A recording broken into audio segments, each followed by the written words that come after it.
These instructions are for MC Library tutorials and quizzes that can be embedded into Blackboard Ultra.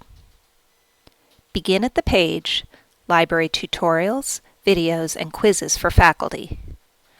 Under File to Embed in Blackboard, download the zip file you would like to use. Open your Blackboard Ultra course and navigate to the Course Content section. Click the plus icon where you want to embed the MC Library tutorial and quiz, and then select Create. Select SCORM Package.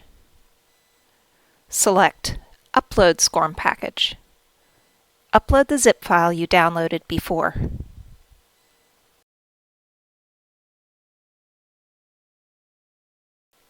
Select the settings that work best for you, with one exception.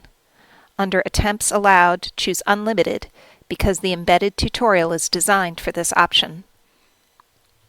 Click Save and make the tutorial visible to students.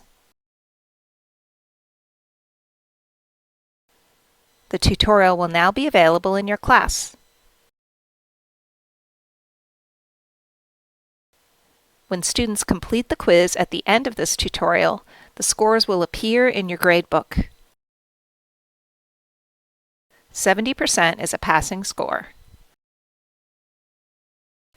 Please contact the library with any questions about this process.